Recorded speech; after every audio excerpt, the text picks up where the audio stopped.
श्री कृष्ण मित्रों, फिर एक बार बहुत बहुत हार्दिक स्वागत है आप सभी का। आज हम वार्षिक राशिफल 2023 के बारे में चर्चा करेंगे। वार्षिक राशिफल 2023 में मेष राशि की चर्चा करेंगे। ये वार्षिक राशिफल चंद्र राशि पर आधारित है, यानी मून साइन पर। जिनको अपनी राशि नहीं पता है वो लोग अपनी जन्म कुंडली में ये देख लें कि चंद्रमा उनकी किस राशि में है। जिस राशि में चंद्रमा है वही उनकी राशि है। जिनके पास जन्म कुंडली नहीं है वो अपने नाम के पहले अक्षर से अपनी नाम राशि जान सकते हैं और ये राशिफल अपनी नाम राशि से देख व सुन सकते हैं। वार्षिक राशिफल में हम मुख्यतः शनि, गुरु, राहु और केतु ग्रहों के गोचर के आधार पर राशिफल की चर्चा करेंगे और सभी ग्रहों के गोचर के आधार पर हम मासिक राशिफल आपको प्रत्येक महीने देते हैं। अगर हमने यहाँ पर सभी ग्रहों के गोचर पर आधारित राशिफल की बात की तो प्रत्येक महीने के हिसाब से बहुत ही बड़ा वीडियो बनेगा। इसलिए यहाँ पर हम शनि, गुरु, राहु और केतु के गोचर के आधार पर आपको जीवन के प्रत्येक क्षेत्र में क्या परिणाम मिल सकते हैं 2023 में, इस पर चर्चा करेंगे। तो चलिए शुरू करते हैं। सबसे पहले शनि, गुरु, राहु और केतु का गोचर जान लेते हैं। गुरु 22 अप्रैल से मेष राशि में रहेंगे। इससे पहले वो मीन राशि में रहेंगे और 22 अप्रैल से जब मेष राशि में उनका गोचर शुरू होगा तो फिर पूरे वर्ष वो यहीं पर रहेंगे। शनिदेव 17 जनवरी से कुंभ राशि में अपना गोचर प्रारंभ करेंगे और 2023 में पूरे वर्ष वो यहीं पर रहने वाले हैं 17 जनवरी से लेकर, और उससे पहले वो मकर राशि में रहेंगे। राहु 30 अक्टूबर को अपना राशि परिवर्तन करेंगे और 30 अक्टूबर को मीन राशि में अपना गोचर प्रारंभ करेंगे। इससे पहले उनका गोचर मेष राशि में रहेगा और केतु 30 अक्टूबर को राशि परिवर्तन करके कन्या राशि में गोचर प्रारंभ करेंगे। इससे पहले उनका गोचर तुला राशि में रहेगा। तो इन चारों ग्रहों के गोचर की स्थिति कुछ इस तरह की रहेगी। चलिए शुरू करते हैं, बात करते हैं। सबसे पहले आपके धन की बात करेंगे। धन और आय की बात करें तो आय भाव के स्वामी भी शनिदेव हैं। तो सबसे पहले शनिदेव का गोचर ही देख लेते हैं। 17 जनवरी से पूरे वर्ष आपके आय भाव में शनिदेव का गोचर रहेगा, जो कि दशम भाव के स्वामी भी हैं। तो नियमित स्रोतों से आपको आय होती रहेगी, चाहे आप व्यापार कारोबार करते हो, चाहे नौकरी करते हो, वहां से आपको धन का लाभ होता रहेगा। और 12वें भाव के स्वामी का 12वें भाव में गोचर 22 अप्रैल से पहले रहेगा और 22 अप्रैल को वो राशि परिवर्तन करके आपके प्रथम भाव मेष राशि में गोचर करेंगे और गुरु का गोचर मेष राशि में हो जाएगा 22 अप्रैल से। तो वहां पर उनकी जो दृष्टियां हैं वो बहुत अच्छी दृष्टियां हो जाएंगी। पंचम भाव पर दृष्टि रहेगी, सप्तम भाव पर रहेगी, नवम भाव पर रहेगी और उससे पहले गुरु का जो दृष्टि रहेगी वो चौथे, छठे और 8वें भाव पर रहेंगी। तो यहाँ पर हम अगर देखें तो 22 अप्रैल तक आपको खर्चे के मामले में, स्वास्थ्य के मामले में थोड़ा सा ध्यान रखकर चलने की आवश्यकता है। यानी धन और आय के मामले में आपको परिणाम अच्छे मिलेंगे, पूरे वर्ष अच्छे मिलेंगे, लेकिन आपके खर्चे बढ़े रह सकते हैं। इस बात का थोड़ा सा ध्यान रखकर आपको चलना होगा। उसमें भी 22 अप्रैल से पहले आपके खर्चे ज़्यादा रह सकते हैं, वहाँ पर बजट बनाकर चलें। और साल के अंतिम 2 महीने हैं, वहाँ पर भी आपके खर्चों में काफ़ी अधिकता देखने को मिल सकती है।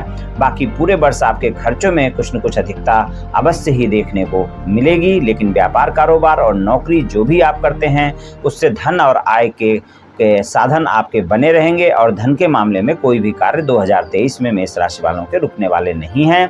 बस आपको थोड़ा बजट बनाकर चलने की आवश्यकता है।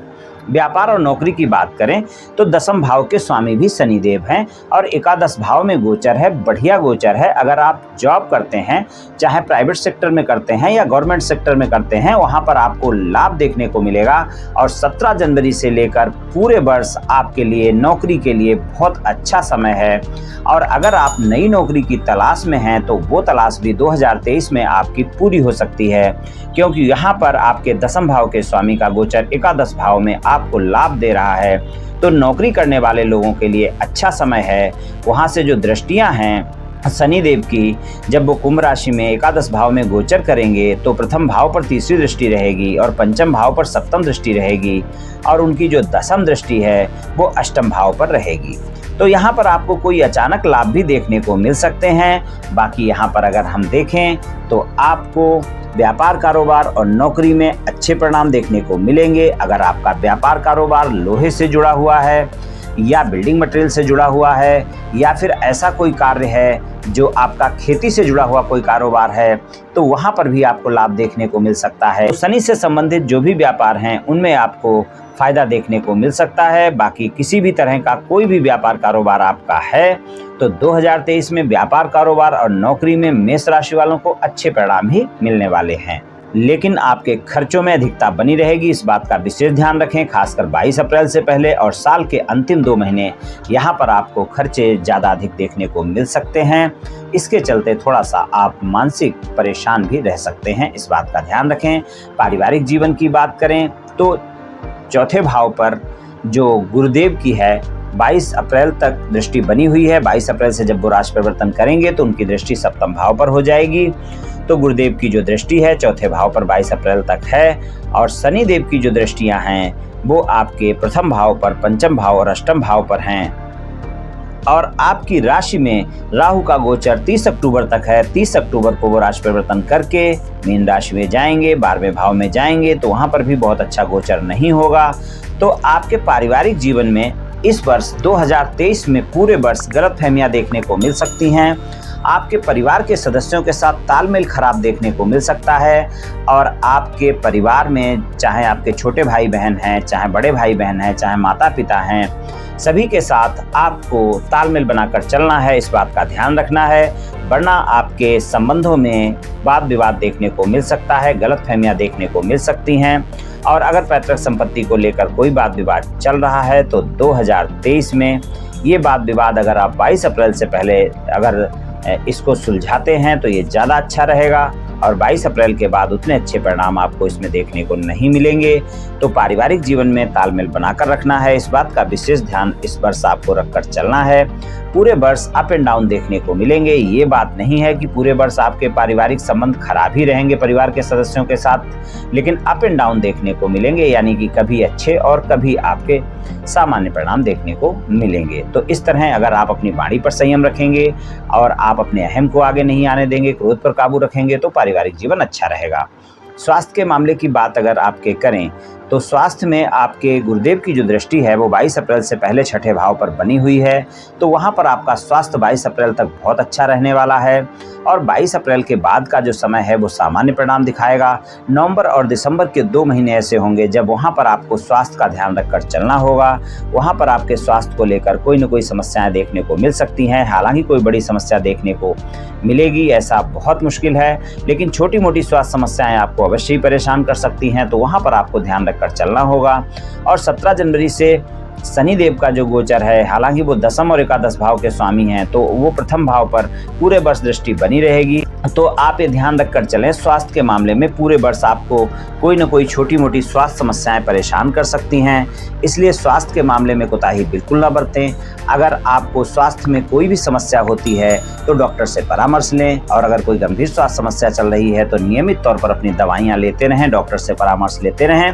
और स्वास्थ्य के मामले में वैसे भी कोई कोताही नहीं बरतनी चाहिए, तो इसलिए स्वस्थ दिनचर्या अपनाएं, योग प्राणायाम करें, तनाव से बचें, और स्वास्थ्य में अगर कोई समस्या होती है तो डॉक्टर से परामर्श लेना ना भूलें। तो स्वास्थ्य के लिए थोड़ा सा ध्यान रखकर आपको चलने की जरूरत है मेष राशि वालों को 2023 में।